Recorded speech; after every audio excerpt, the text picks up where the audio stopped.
Hello guys!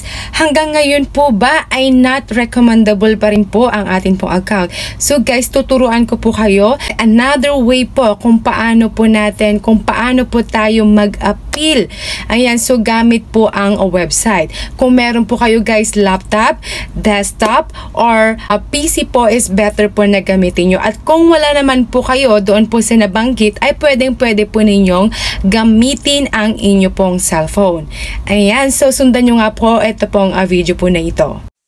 Pumunta nga po kayo guys sa inyo pong Chrome at i-search nyo po ang www.facebook.com. Ayan, kung nakalagin na po kayo guys, ganyan po yung magpapakita. At kung hindi pa po, ay kailangan nyo pong mag-login. At guys, na iso-zoom in lang po natin. Dito po guys, sa profile, yung profile picture po natin, dito po sa gilid. Ayan. So, i-click po natin yan. And then, dito po tayo sa help and support.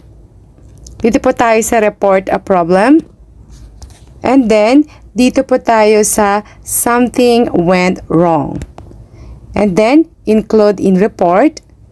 Ayan, so how can we improve? Ayan, choose an area. So, halimbawa guys, kung ang inyo pong problema ay sa ads, ayan, sa audio channels, ayan, so madami po kayong pagpipilian guys.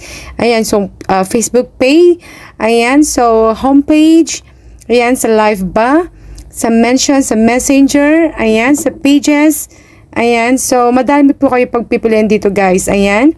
So, sa profile, sa reels, ayan, halimbawa guys, dito sa page guys, kasi halimbawa nagkaroon po kayo ng meron po kayong not recommendable na account.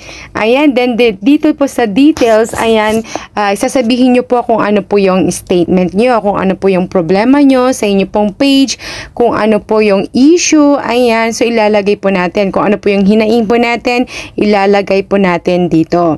Ay sasabihin po natin na gusto po nating ibalik yung ating pong recommendable na account. Ayan, yun po yung sasabihin nyo po dito sa my details.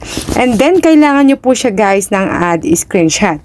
Ayan, so yung screenshot yun lang po guys, yung po ang not recommendable na account at yung pong profile picture nyo po.